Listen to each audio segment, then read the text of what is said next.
ver lo que estamos viendo hoy, encontrarnos con esta situación, yo como padre y abuelo, créemelo sinceramente, que no tengo palabras. No sé qué decirle a esa familia que está sufriendo hoy día. Y acá resulta que con esto, desgraciadamente, tú vuelves a pensar que hemos fallado todos.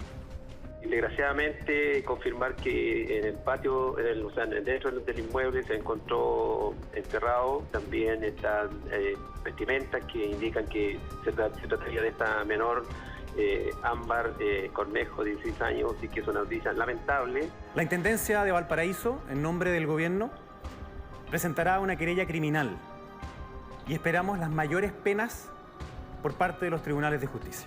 Ámbar habría venido a la casa de su madre, habría tenido una discusión con el imputado y entonces la madre habría salido del domicilio y no habría tenido mayor conocimiento al respecto. Y es en ese momento en que el imputado le habría dado muerte. No es aceptable que un criminal, asesino, no una, sino que 2 veces, esté libre. Y por lo mismo también le daremos prioridad a un proyecto que ya había sido ingresado por este gobierno, que tiene que ver con las rebajas de condenas para endurecerlas. Al momento de resolverse por una comisión de jueces que está prevista por ley, existía un amparo en las leyes para que ese beneficio se concediera. Es decir, si uno mira el asunto desde la perspectiva técnica de cómo resolvieron esa comisión en 2016, se hizo de acuerdo a la ley, que es el mandato que tienen los jueces en esta materia. Esa ley, ustedes saben, ustedes lo han analizado de manera multidisciplinaria, esa ley se modificó y si aplicáramos la modificación que hoy rige, ese beneficio sobre la base de los requisitos objetivos que la comisión estimó, no se habría dado hoy día, porque ya cae uno de los requisitos objetivos, que es el cumplimiento de un tiempo de la condena.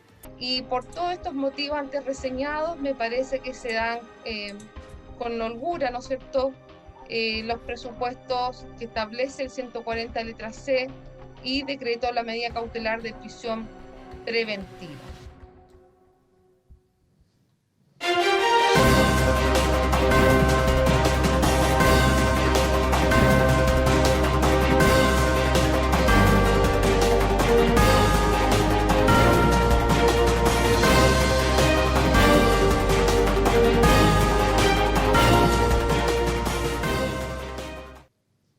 ¿Qué tal? ¿Cómo están, señoras y señores? Muy buenas tardes, casi buenas noches ya.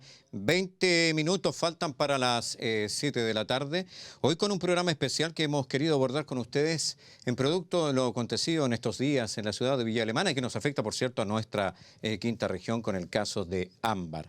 Vamos a entrar en materia. Ya vieron ustedes la nota introductoria con el resumen de lo acontecido y acaecido esta semana. Como de costumbre, invitamos y saludamos cordialmente a nuestro panelista estable en estos temas, el consejero regional Manuel Millones. Manuel, buenas noches. ¿Cómo estás, Marco? Buenas noches. Esperamos abordar ese tema de las diferentes ópticas, un tema dramático, y por cierto que nuestro invitado tiene mucho que aportar sobre esta área. Así es, tal como lo dices, tenemos un invitado que está correlacionado con esta área. Se habla mucho de qué es lo que se debe hacer, qué es lo que no se debe hacer en el punto legal, pero tenemos leyes que rigen y que le dan garantías tanto a las víctimas como a los victimarios, y hay que cumplir ciertos requisitos para poder ser condenados, para ser juzgados, y toda persona es inocente hasta que se demuestre lo contrario, aunque se vea tan trágico como esta situación. Tienen derecho a una defensa, y para hablar de esos derechos, deberes y, por cierto, también esos beneficios que han recibido con los cambios de la ley en este último tiempo, vamos a hablar en el día de hoy con nuestro invitado al CEREMI de Justicia. Gracias, José Tomás Bartolucci, que nos acompaña en el día de hoy. Hola, Marco. Hola, Manuel. Muchas gracias a ustedes por la invitación. Y para poder comentar alguna lista de este crimen tan deleznable y como gobierno del presidente Sebastián Piñera hemos repudiado y hemos en todas y en cada una de los espacios hemos rechazado el crimen que se comete contra una menor de edad de nuestra región, una menor de edad que formaba parte de los programas del Senami, que lamentablemente es cruelmente asesinada en manos de la pareja de la madre, que hoy día está siendo objeto de investigación por parte del Ministerio Público. Así que un gusto estar con ustedes para poder comentar esta situación y poder también aclarar algunas dudas, informar también a la comunidad respecto de los aspectos que tú mencionabas. Así es. Bueno, Marco, vamos si me a partir permites. diciendo que la Corte de Apelación de Valparaíso fue esta persona juzgada, tenía 11 años de presidio cumplido por un doble homicidio, fue condenado a 27 años de cárcel y en el año 2016 Hugo Bustamante recibe el beneficio solicitado para la reducción de la condena, en la cual es otorgada. Ese es el punto en cuestionamiento y quiero partir preguntándote inmediatamente, José Tomás, ¿toda persona puede pedir su derecho a libertad, a que se le rebaje la pena? ¿Tiene que cumplir algunas características en especiales para que se le otorgue o no cualquiera puede solicitarla? Sí, en general, Marco, cualquier persona que está privada de libertad puede, dentro de ciertos plazos y cumpliendo con ciertos requisitos, optar al beneficio de la libertad condicional. La libertad condicional es uno de los beneficios al cual están sujetos o que pueden optar las personas privadas de libertad y se enmarca dentro de una concepción que como gobierno también estamos trabajando y creo que es uno de los enfoques principales y que hay que abordar con energía, que es la reinserción de las personas privadas de libertad, porque se habla mucho, y lo podemos comentar más adelante, de construir más cárceles o que las penas sean más altas, pero en definitiva, todas las personas, o la inmensa mayoría de las personas que están cumpliendo la pena hoy día o van a cumplir más adelante una pena, en algún momento van a salir al medio libre. Y por lo tanto, lo que tenemos que poner como un acento principal es cómo podemos lograr que estas personas que en algún momento cometieron algún delito y que fueron condenadas por la justicia, se pueden enfrentar al cumplimiento de ciertas medidas o de ciertas condiciones para en el futuro, cuando las personas salgan al medio libre, cumplan con sus condenas, puedan, en definitiva, reinsertarse a la sociedad. Entonces, la libertad condicional se enmarca dentro de los campos de la reinserción social y se deben cumplir algunos requisitos muy rápidamente, porque tenemos harto programa, es cumplir una cierta parte de la condena, que puede ser la mitad de la condena o 2/3 de la condena, haber observado una conducta intachable dentro de la unidad penal y contar con un informe favorable de los equipos de gendarmería que están al interior de cada una de las unidades penales. Y ahí, evidentemente, el tiempo que tiene que cumplir la condena va a depender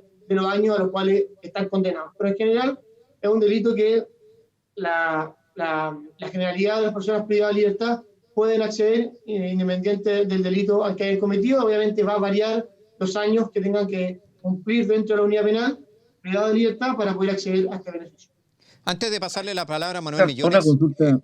Sí. Manuel, antes de pasarte la palabra, hay que dejar bien claro que este era un derecho que existía hace tiempo atrás, pero que en el año 2016 tiene un cambio junto a la participación de Alberto Espina, Felipe Arboe, Pedro Araya y el actual ministro de Justicia, que lograron que esto se cambiara de un derecho y pasó a ser un beneficio, ¿es correcto?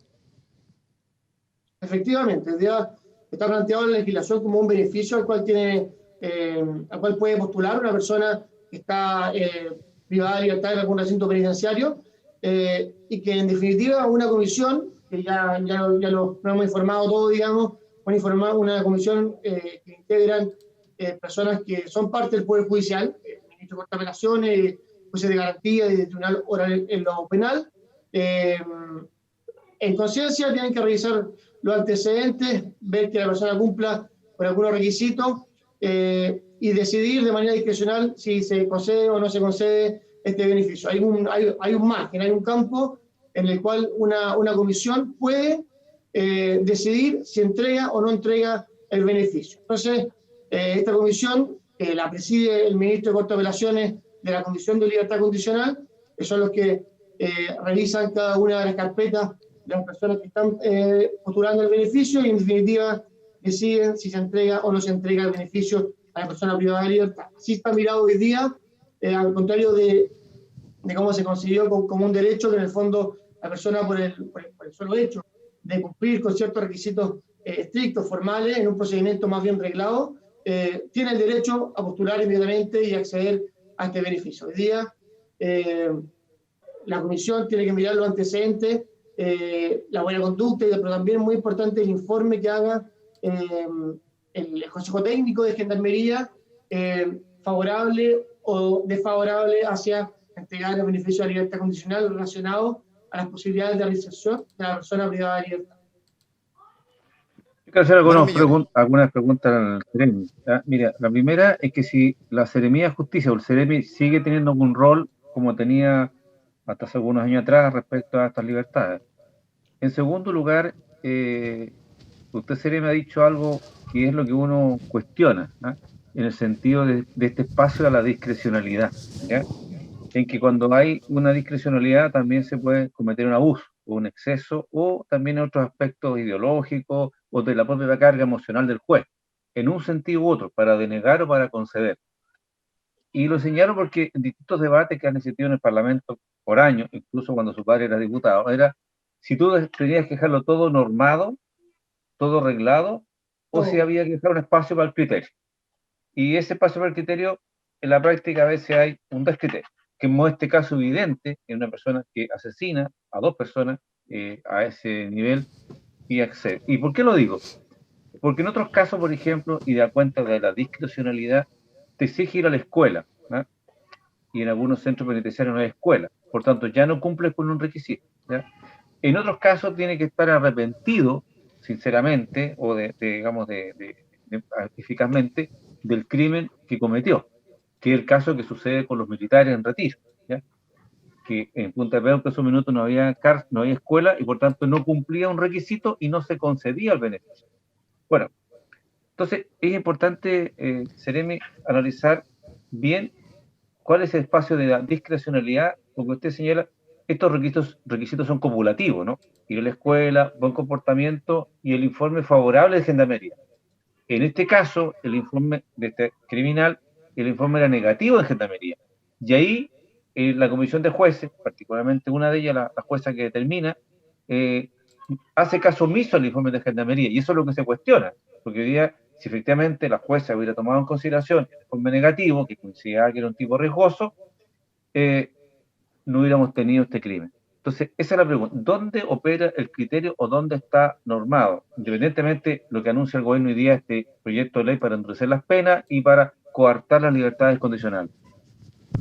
Sí, bien. En primer lugar, la Seremía de Justicia hace ya casi 10 años que no integra esta comisión, desde el año 2012, queda excluida de este proceso de revisión de las libertades condicionales y quedan exclusivamente miembros del Poder Judicial. Y se saca precisamente, Manuel, para quitarle el elemento político y darle un criterio más técnico a este beneficio de la libertad condicional. Yo creo, Manuel, y comparto contigo, la discrecionalidad no hay que confundirla con la arbitrariedad. Y cuando uno muchas veces falla o toma una decisión, hay que argumentar. Las decisiones, tú sabes, en el aparato público, en la administración del Estado, pueden ser discrecionales, pero tienen que estar fundadas. Que no sean arbitrarias, pero esté debidamente fundada, es discrecional, puede ser discrecional, pero está debidamente fundada y tiene un amparo jurídico.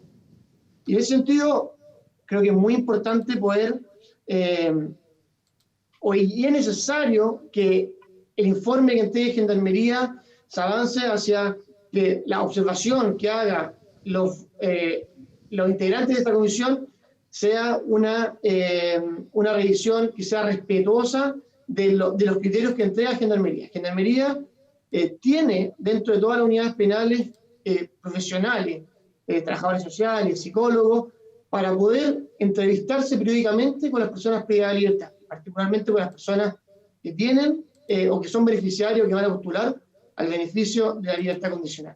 Entonces, es aquí donde nos topamos con una discusión que podría ser si algo es arbitrario o es discrecional. Porque si hay un informe de los profesionales de Gendarmería que periódicamente tienen conversaciones o tienen entrevistas o tienen visitas con las personas privadas de libertad, los conocen cuáles han sido sus procesos de reinserción, conocen cómo han adherido a los programas de Gendarmería, conocen también, yo les quiero comentar que antes de la libertad condicional hay otros beneficios intrapenitenciarios a los cuales pueden optar, como salidas esporádicas, como salidas dominical o la salida los fines de semana.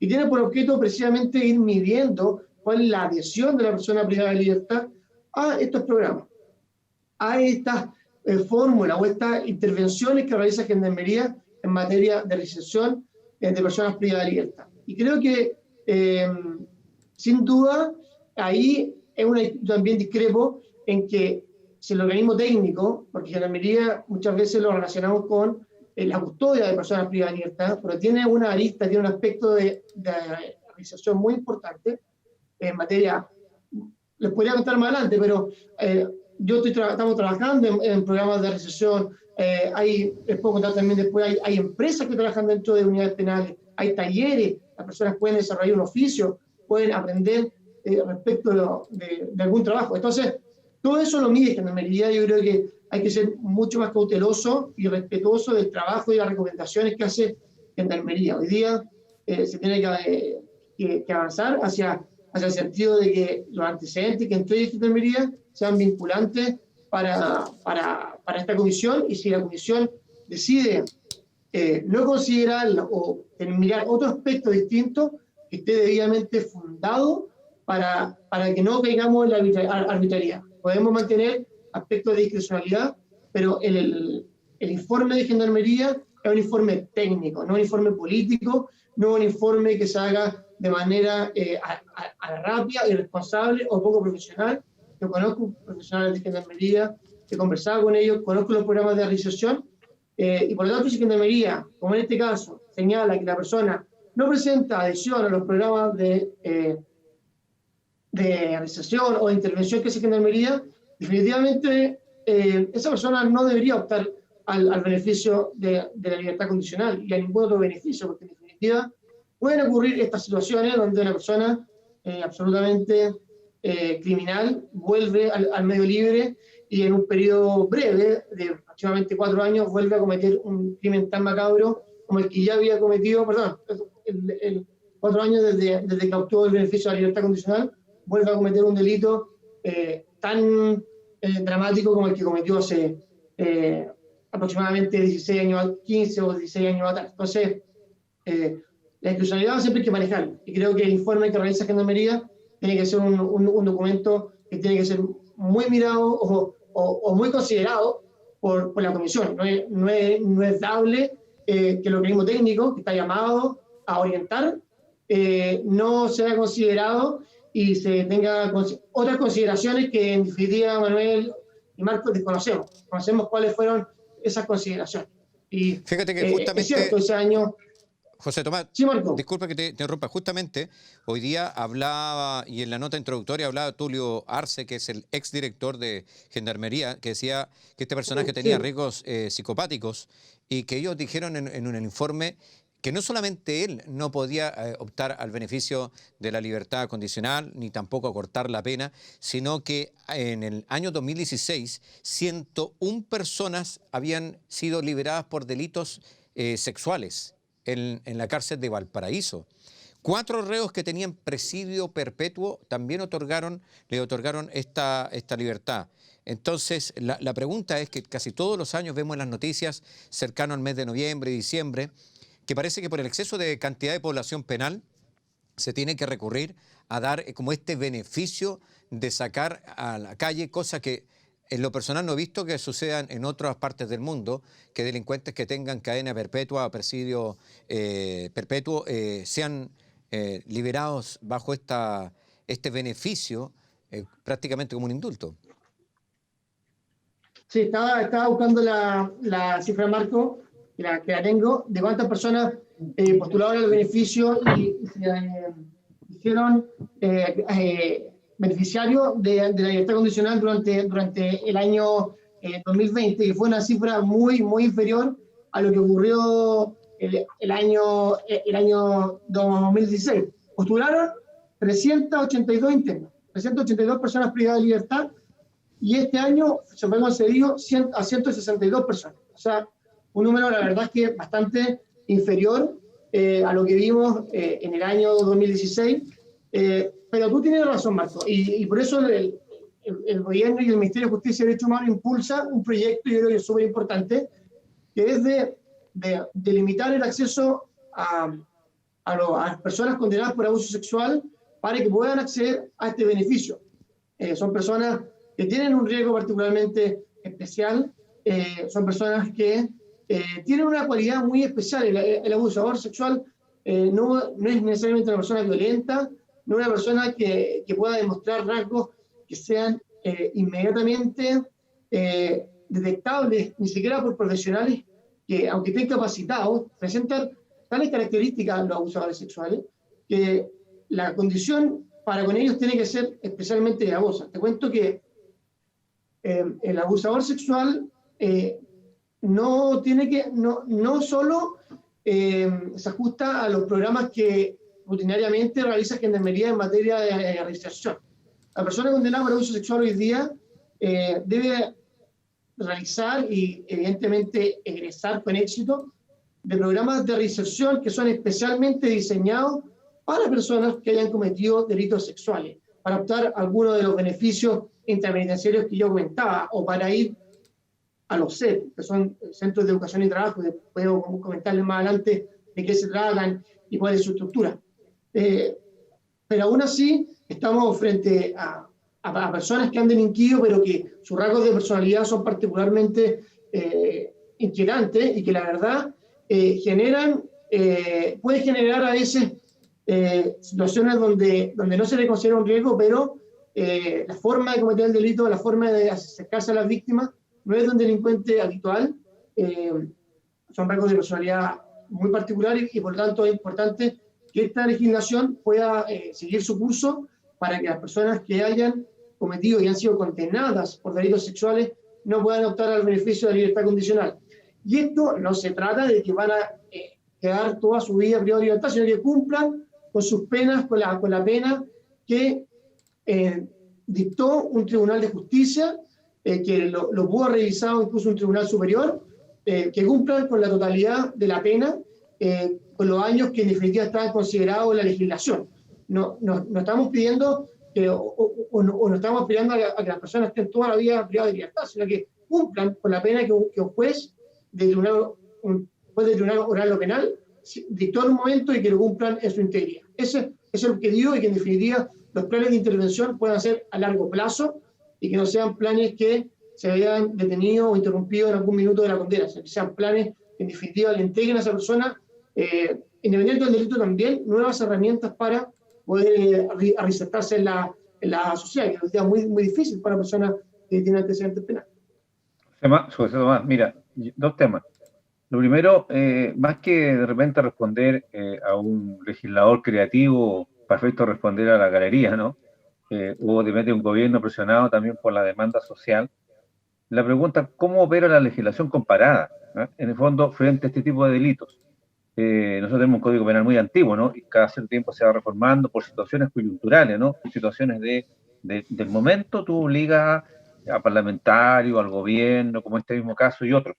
La pregunta es, ¿qué opera la legislación comparada para delitos de este tipo? ¿Qué pasa con una persona que comete un doble crimen y tiene acceso, a qué tiempo accede a la libertad condicional? En general, en el derecho penal fuera de nuestra frontera, se considera también este tipo de beneficios, digamos. O sea, en general, el derecho penal o el derecho penitenciario, porque estamos pensando en una persona que ya luego entra en un régimen de legislación penitenciaria, considera muchas veces este tipo de barreras o este tipo, de posibilidades o de oportunidades de acceder a beneficios una vez que se está cumpliendo la pena. Pero esto, Manuel, siempre considera en la legislación extranjera y más avanzada y con una maduración superior, que las personas hayan adherido de manera adecuada a los programas de intervención. O sea, eso es clave. En todos los países se pone un énfasis especial en la reinserción, en los programas de intervención, que la persona haya adherido a los programas de intervención y particularmente que las personas tengan red de apoyo en el medio libre, que llamamos en materia penitenciaria. Si una persona no adherió a los programas de intervención, si la persona no tiene un oficio conocido, si la persona no tiene una red de apoyo, bueno, en ninguna parte, y hablo de la legislación comparada, va a poder acceder a ningún tipo de beneficio penitenciario. Porque en definitiva, Manuel y Marco, si alguien no tiene una forma de ganarse la vida fuera de la unidad penal, es muy difícil que pueda volver a reinsertarse y es muy probable que veamos que nuevamente esa persona vuelva a delinquir. Los índices de reincidencia cuando la persona es sometida a programas de reinserción, la verdad es que disminuye significativamente. Estamos hablando de que una persona, aproximadamente entre un 40 y un 50% de las personas que ya han cumplido una pena pueden volver a delinquir, pero ese número se rebaja a un 25 o un 30% en personas que han sido sometidas a un programa de reinserción. Entonces, en un horizonte de personas que están sometidas a una situación de privación de libertad es importante y en eso pone mucho el acento las legislaciones comparadas, de en definitiva poder aspirar a generar programas de reinserción. Es muy tradicional que se habla que las cárceles son escuelas del delito, ¿no? Que las personas salen mejores preparadas que cuando entran. Eso también significa que en definitiva nuestros programas de reinserción han fallado, que nuestros programas de intervención pueden mejorar y tienen que mejorar, y también que en el caso de los delitos sexuales, todo este tipo de beneficios, todo este tipo de posibilidades o de oportunidades tienen que quedar absolutamente limitadas a personas que hayan cometido delitos del tipo o de categoría sexual, violaciones, abusos sexuales o delitos relacionados directamente con derechos fundamentales. ¿Sí, Marco? Mira, quería hacer una consulta. Bueno, nos escribe Juan Bossier, dice, hay que impedir por ley el derecho a la libertad condicional a condenados a penas y delitos determinados. Lamentablemente, antes era un derecho, ahora es un tratamiento donde uno puede ir a solicitar esta postulación. Hoy quiero explicarle un poco a la gente cuál es el proceso, porque lamentablemente cuando acontecen estos temas judiciales, hay dos temas más que están en boga. Primero, la acusación constitucional que el diputado Andrés Longton quiere llevar a cabo. La verdad de las cosas es que en la historia de nuestro país han existido más de 100 acusaciones constitucionales, de las cuales con suerte 20 han llegado a algún tipo de puerto. Recordemos que las dos últimas, la última que fue rechazada para Guevara, que el intendente de Santiago, la anterior para Andrés Chadwick como ministro del Interior, producto del estallido social. Así que no sé qué tanto puede proceder o avanzar una acusación constitucional, pero lo importante es que hoy se llevó a cabo la comunicación de cargos. Y se habla del artículo 140 con la letra A, B y C, donde determinan si existen antecedentes que explicitan el delito, la ocurrencia del delito y la presunción o cautela. Eso es lo que abarcan esas tres letras del artículo 140. ¿Por qué es importante que la persona cumpla con estos tres requisitos, sobre todo cuando mucha gente de la sociedad puede esperar o creer que la persona es culpable, pero sin embargo no cumple una de estas letras y no puede ser tomado o privado de libertad mientras se está investigando la información? A ver, porque nuestra Constitución lo establece y los tratados internacionales también que Chile ha ratificado. Cualquier persona tiene el tratamiento inocente y es inocente mientras un tribunal de justicia no lo haya sentenciado de manera contraria y dictado sentencia condenatoria firme. Firme significa que en definitiva no es posible presentar recurso alguno o la sentencia es inamovible. Y es importante porque en definitiva tiene que haber elementos suficientes que permitan al tribunal definir de que los antecedentes o los medios de prueba que se le presentan son de tal entidad que permita determinar lo que tú señalabas, estos tres numerales. Porque la medida de prisión preventiva es definitivamente la más gravosa que considera nuestra legislación dentro de las medidas cautelares, que podría ser la firma, el arresto domiciliario, etc. Y por lo tanto, es importante que hayan antecedentes de cierto peso, o de cierta entidad, que uno pueda graficar que la persona se encontraba en ese lugar, de que hay antecedentes suficientes, de que hay antecedentes científicos, de que hay la declaración de un perito que tiene ciertas características de seriedad, que puedan definir y dar luces a la Fiscalía y al Tribunal de Garantía, a los querellantes, de que la persona tuvo el grado de participación que se le imputa, estuvo en el lugar, para también evitar que personas que puedan, porque también a veces las investigaciones erran, se equivocan y puedan tener a una persona que es inocente, también podría haberse involucrado en una situación de estas características. Entonces es importante también, siempre se dice, Marco, para terminar con la idea, de que es importante que también la persona que, como la prisión preventiva es la cautelar más gravosa, uno le impone esa medida cautelar a quien posiblemente, cuando la persona sea condenada, va a quedar privada de libertad.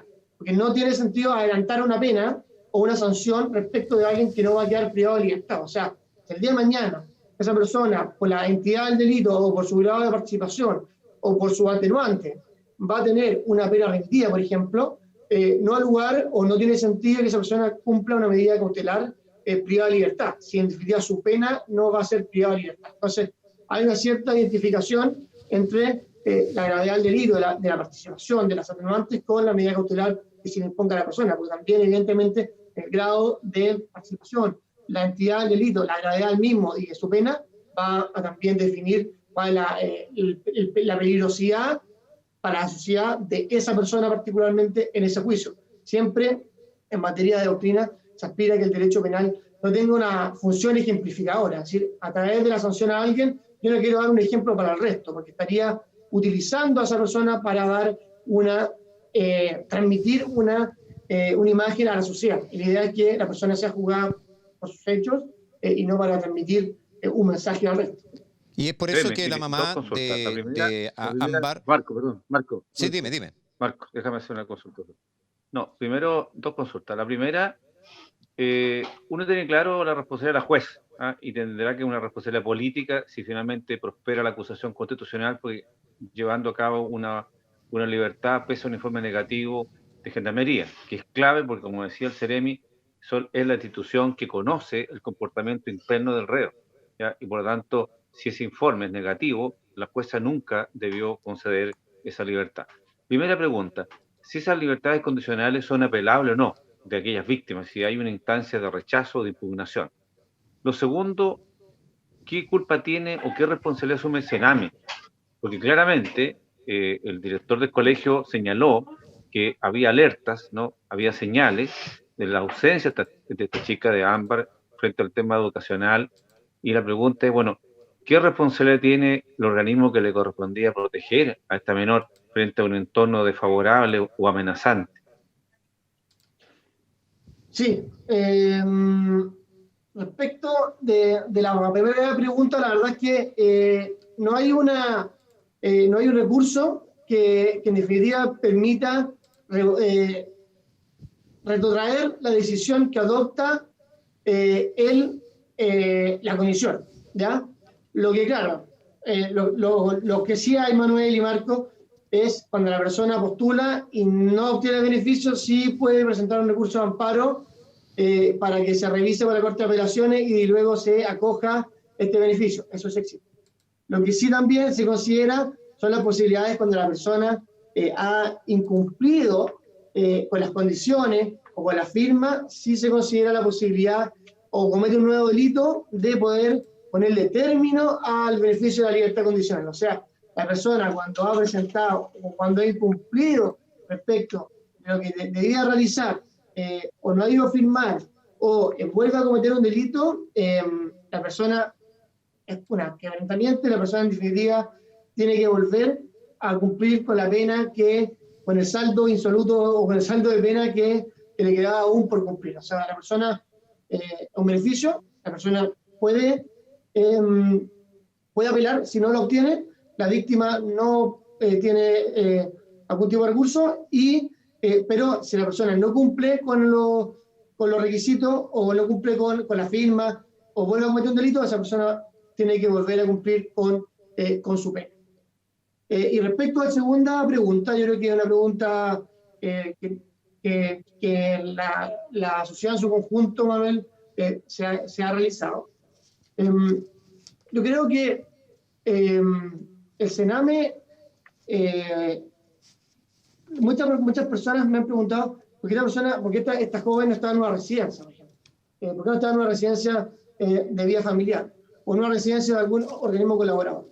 Y ahí yo quiero explicar que es el juzgado de familia respectivo, en este caso el de Villa Alemana, el que define cuál es el programa al cual un menor eso es usuario o a qué programa se tiene que someter él, también puede ser la familia o puede ser algún miembro de la familia, para poder cautelar y tutelar la vida o la integridad física y psíquica de un menor de edad, también en razón evidente de los derechos que tiene.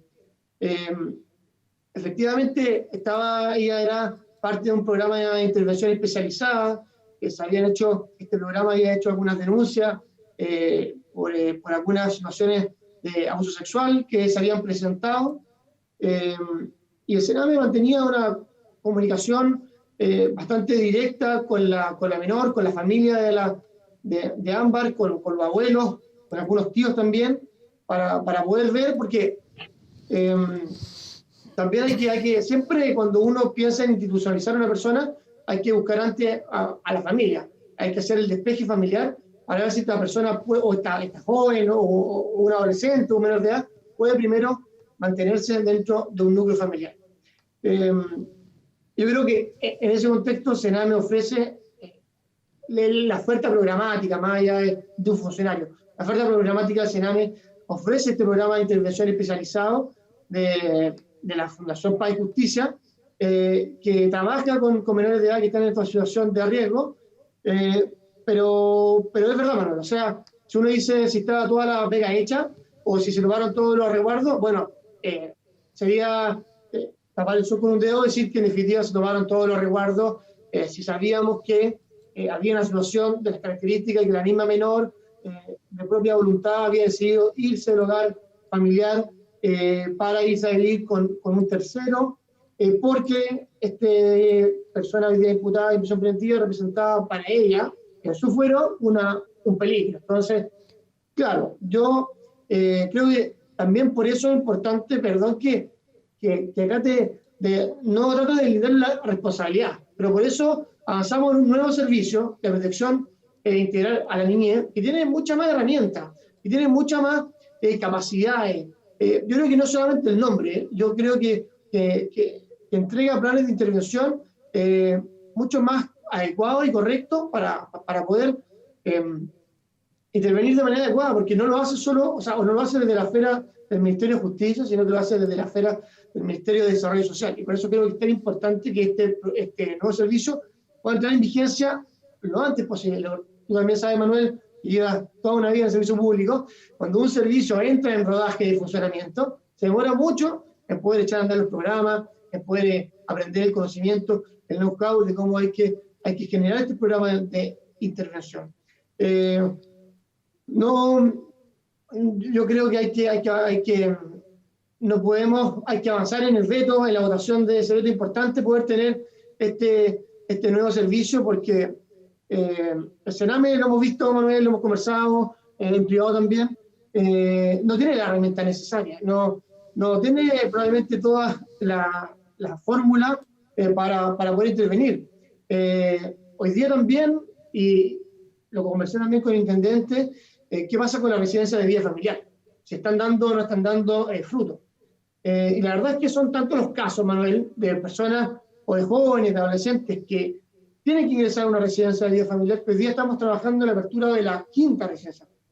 Valparaíso tenía 4 residencias familiares.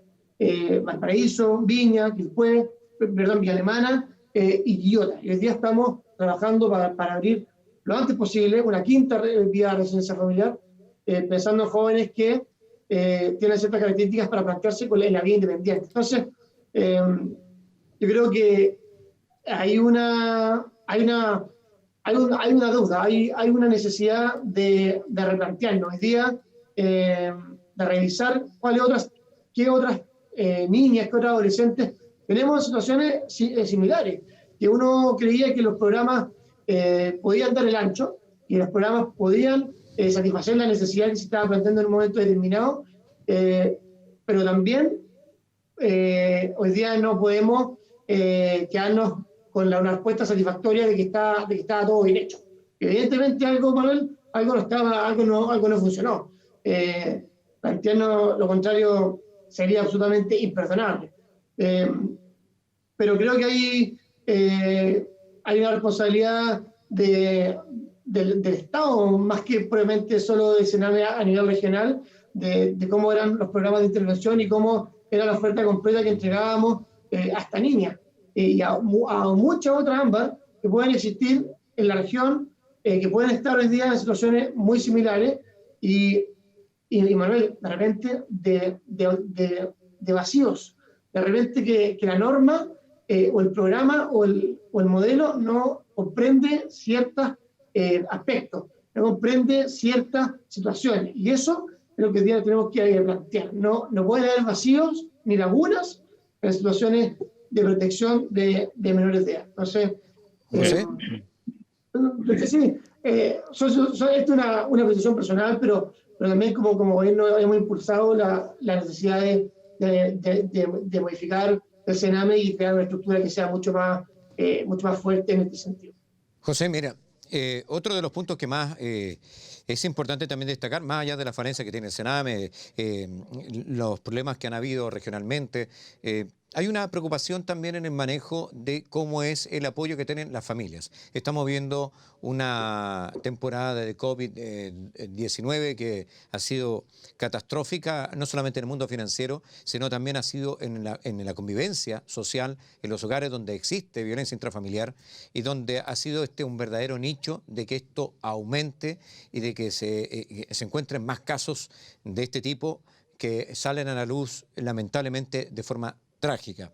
Pero aquí hay un punto que la gente también nos pregunta a través de las redes sociales, el por qué no la mamá de Ámbar fue considerada como imputada, solamente como una testigo y está libre. ¿Cuál es el rol que tiene que cumplir entonces las familias? ¿Basta con simplemente denunciar el delito y yo me salvo de ser cómplice de un delito como pasó con Vivaldo, otro profesor de la comuna de Interior que también fue afectado por la pareja de la ex señora que se confabularon para llevar a cabo este delito y por el cual más encima ellos también quieren pedir algún cambio de esta pena? ¿Por qué no se tomó a la mamá de Ámbar como una imputada? A ver, yo creo que es una decisión que en el fondo le corresponde, la voy a comentar, pero desde el punto de vista jurídico estricto, una decisión que le corresponde tomar al Ministerio Público según los antecedentes que pueda recabar en un momento determinado. Hoy día la descripción de fiscales es dramática, es muy dolorosa respecto de la forma en que se comete este delito, y hoy día probablemente no hay en las manos del Ministerio Público, de la fiscal, antecedentes que puedan permitir que haya una autoría inmediata o inmediata, derechamente, de parte de la madre de Ámbar. Yo creo que para que un tribunal, recordemos que los tribunales de juicio oral o penal lo integran 3 jueces, es un jurado, no un jurado, es un tribunal colegiado, digo, y que tiene que fallar. El grado de convicción que se tiene que formar es más allá de toda duda razonable. O sea, no puede quedar ninguna duda razonable para que la persona sea condenada. Entonces,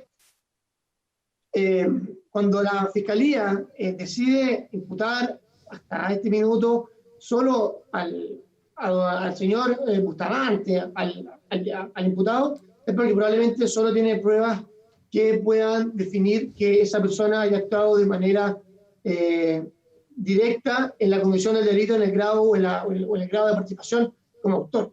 Es muy probable que la Fiscalía en este momento no tenga antecedentes que le permitan definir que la madre de la menor, que esa persona tenga también el grado de autor del delito. Entonces, no es sencillo definir el grado de participación de una persona.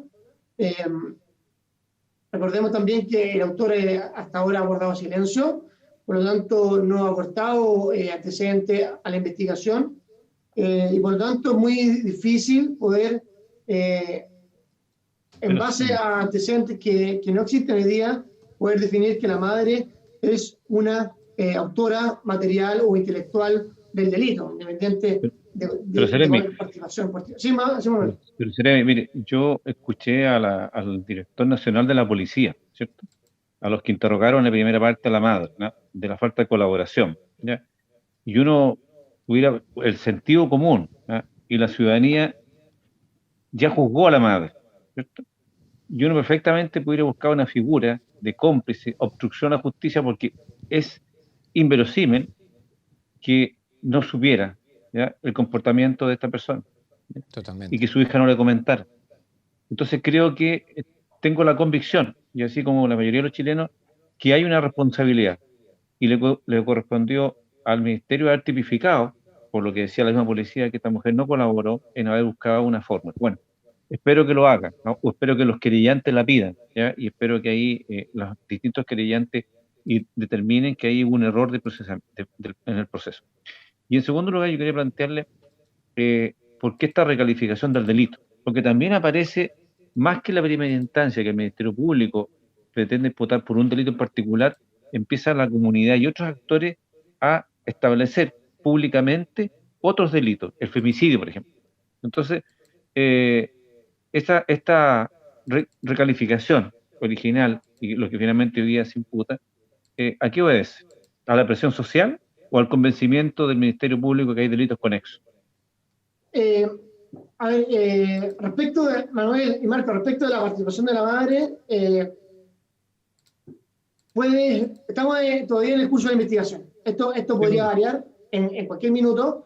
Yo creo que yo comparto mucho de lo que se comenta, también de lo que tú dices, Manuel. Ahora, claro, no hay una responsabilidad penal respecto de que la mamá sabía los antecedentes penales del señor Hugo Bustamante, digamos. Eso no es un elemento del delito sobre el hecho particular que acaba con la vida de Ámbar. Eso no es condenable desde el punto de vista penal. Ahora, otras participaciones desde el punto de vista penal, yo creo que están siendo materia de investigación, muy probablemente. El creyente o el padre de Ámbar se creía también contra la madre, y eso también está abierto, es una situación que está completamente abierta.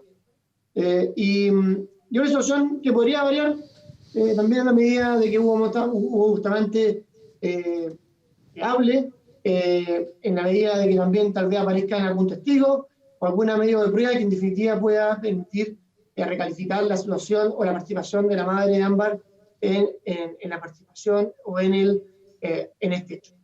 Respecto a la segunda pregunta, Marco, comentarte de que no sé si ayer en la tarde o hoy día en la mañana, la Fiscalía tuvo el preinforme que realizó el Servicio Médico Legal.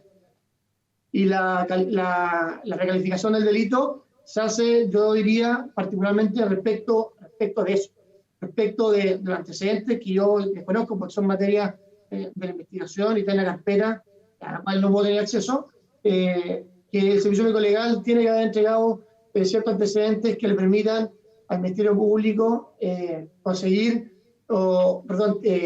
imputar a la persona por el delito que en definitiva decidió formalizar y cambiar el delito que originalmente se había planteado. Recordemos que la Fiscalía persigue sentencias condenatorias contra personas que hasta que no haya una condena y la sentencia no esté firme, hasta que son personas que eventualmente participaron de un delito.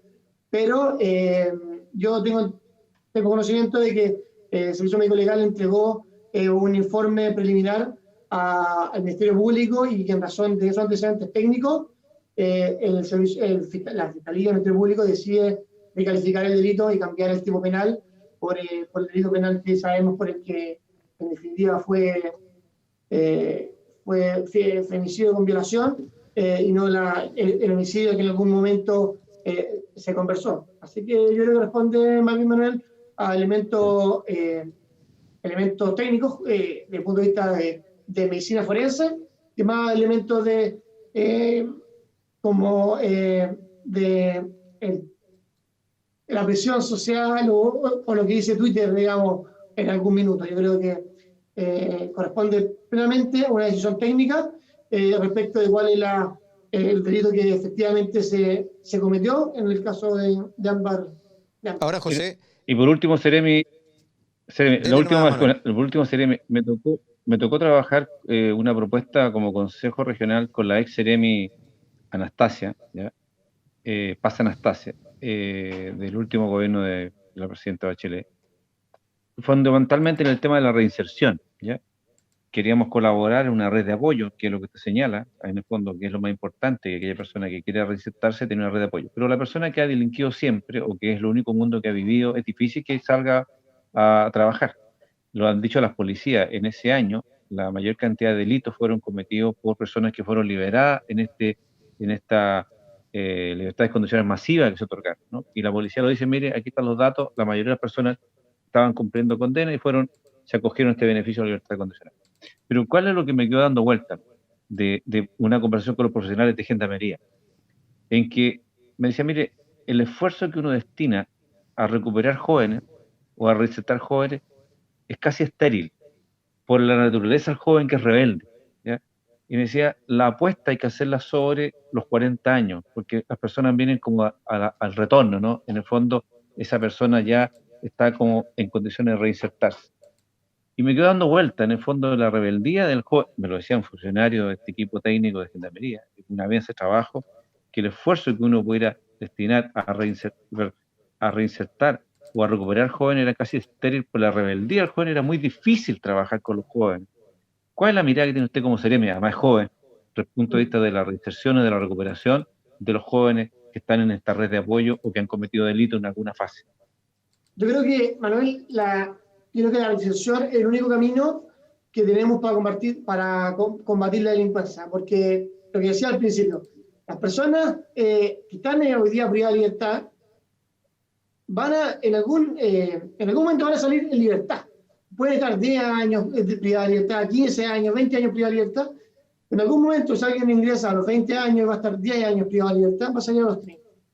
Creo que la reinserción es el camino y hay que jugársela por fortalecer los programas de reinserción que tiene Gendarmería, y lo estamos haciendo a partir del año 2019 con CENSE. Y la verdad, bueno, creo que es fundamental. Por eso, lo que tú dices, Manuel, también tiene mucho sentido. Las personas que tienen una cierta rango etario ya no reinciden o ya no delinquen, y por eso el indulto conmutativo también se da a personas con un cierto rango etario, 55 años las mujeres, 60 años los varones, porque son personas que a esa edad ya no van a volver al camino delictual.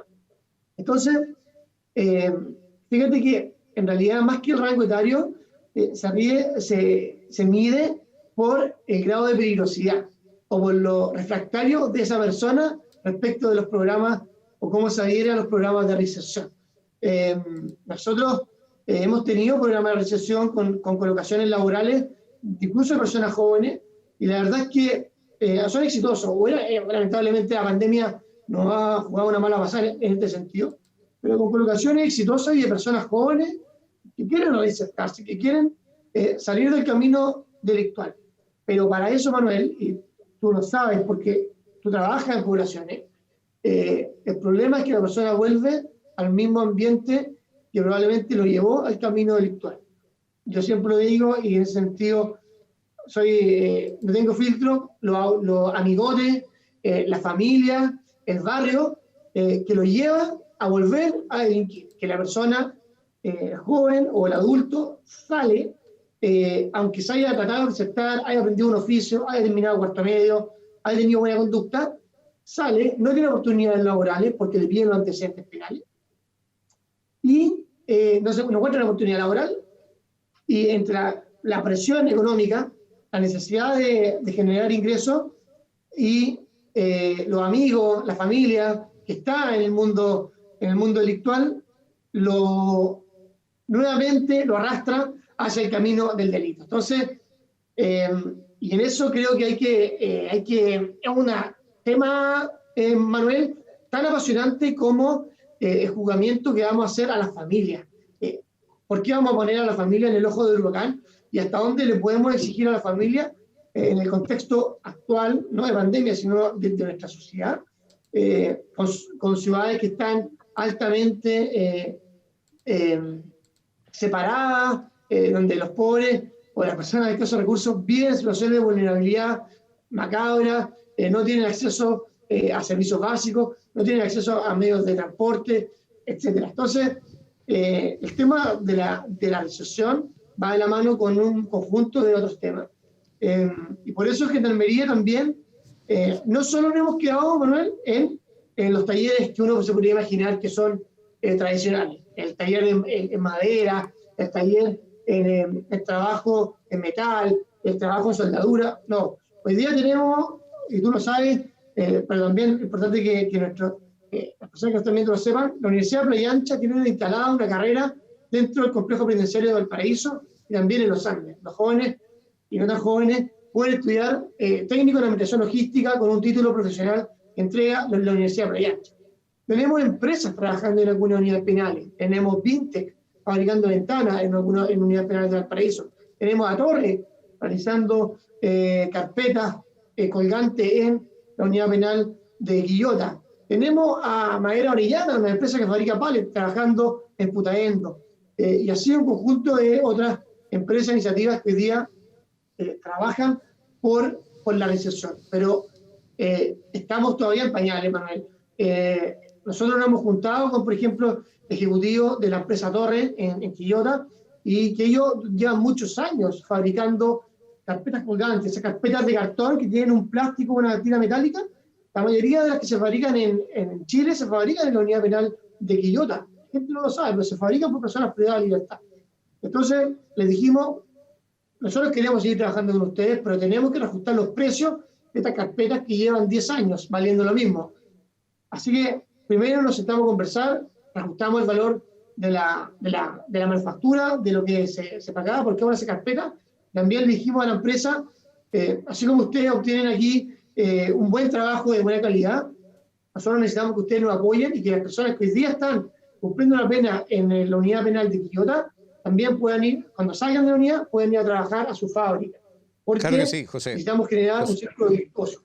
Y eso, perdón, Marco, para terminar, ha sido bien acogido. Creo que la realización es clave y hay que trabajar, sí, con los mayores de 40 años probablemente, pero también hay que empezar a intervenir desde temprano a las personas jóvenes que, aunque sean más refractarios y menos, presenten una menor adherencia, igual no hay que dejarlos de lado y hay que destinar energía para poder entregarle una posibilidad de manejarse en el medio libre. Claro que sí, José, lo que decía es muy importante la reinserción al mundo normal, digamos, después de un proceso penitenciario, pero aquí ya estamos terminando el programa y que tenemos que llegar a unos puntos que son determinantes, que por una parte se tiene que ver y revisar cómo es y quién hace la lectura de los informes que penitenciaría o que alguna institución formal responsable emita de las personas que están optando a estos beneficios carcelarios. No es posible que un hecho como este se vuelva a repetir. No podemos seguir aprendiendo con 7 ámbar más para decir, parece que aprendí la lección y estamos cambiando. Esto no solamente para el mundo judicial, sino también para el civil y, por cierto, también para Gendarmería y todas las instituciones que participan en aquello. Yo quiero agradecer y le quiero dar la palabra a Manuel Millones antes de terminar el día de hoy, dirigir así su última consulta, opinión o por supuesto, expresión de parte de Manuel. No, yo agradecerle a José Tomás, un seremi joven de justicia. Ojalá para otro programa podamos abordar el tema de la droga, el microtráfico y el narcotráfico, que tiene tanta incidencia en nuestra población, en nuestros jóvenes, que es lo que lleva a los jóvenes a cometer delitos. Así que ojalá en nuestro programa pudiéramos profundizar ese tipo de crímenes que se cometen contra la sociedad. Y agradecer a José Tomás su participación, y ojalá podamos conocer también en otra oportunidad el proyecto de ley que envió el gobierno para debatirlo y ver qué importancia tiene, precisamente lo que tú dices, Marco, para evitar que se cometan otro tipo de injusticia, donde criminales salgan en libertad, no teniendo el derecho para hacerlo, sobre todo con informes negativos de Gendarmería. Muy bien. José Tomás. la palabra y los micrófonos. Sí, muchas gracias, Marco. Yo creo que es fundamental que las consideraciones que presente Gendarmería sean al menos potencialmente vinculantes para la comisión que decide la libertad condicional. Si hay otro antecedente que maneje la comisión, tendrá que ponerlo en la palestra y tendrá que ponerlo en la balanza, pero el trabajo que hace Gendarmería es un trabajo profesional. Lo que dice Manuel respecto de cómo la droga ha carcomido a las generaciones jóvenes, las poblaciones, es brutal. Quiero comentar que nosotros estamos trabajando en un programa que se llama Tribunales de Tratamiento de Drogas. Hay muchas personas, adolescentes y adultos, que cometen los delitos por un consumo problemático de droga y alcohol. O sea, la persona comete el delito por droga, por comprar droga o porque está bajo los efectos de las drogas o el alcohol. ¿Qué estamos haciendo? Esas personas, adolescentes o mayores de edad, se someten a una suspensión condicional del procedimiento por un año. Y la condición supone que la persona pase por un procedimiento de tratamiento de la adicción que está a cargo de profesionales de SENDA, profesionales del SENDA, de los programas de tratamiento del SENDA, y que en definitiva la persona, para poder suspender el procedimiento y después sobreseer, tiene que egresar exitosamente del tratamiento de droga y alcohol. O sea, la persona, solucionamos el problema de fondo, pero la persona no vuelve a delinquir porque la persona se limpió del consumo que tenía problemático de droga y alcohol. Esos son espacios, instancias que tenemos que fomentar, la gente tiene que conocer, porque hay que atacar el problema de fondo. Agradecerle a usted también por el interés de poder conversar de estas materias que son súper importantes, que lamentablemente las conversamos cuando ocurren este tipo de situaciones que son muy dolorosas, y hay que avanzar también en que no puedan, los abusadores sexuales no puedan acceder a este tipo de beneficios. Avanzamos ya en que la imprescriptibilidad de los delitos sexuales contra menores de edad, o sea, hoy día la persona que comete un delito sexual contra menores de edad, independiente de nada, y un conjunto de otras materias. Marcos, muchas gracias Manuel, y un abrazo también a todos quienes hoy día nos acompañan. Claro que sí, nosotros queremos agradecer a ustedes, a ambos, por habernos acompañado en esta transmisión. El mensaje final es para toda la ciudadanía, sobre todo para el interior. Se dieron cuenta de lo importante que fue para este caso la participación de la ciudadanía, aquella vecina, aquel vecino que escuchó, que vio, que se dio cuenta, aunque le llamen que es como una bisagra que está en la puerta o en la ventana, da lo mismo. Lo importante es que usted, si escucha, siente que está pasando algo, denúncielo, porque la diferencia entre la vida y la muerte puede estar entre medio de una denuncia.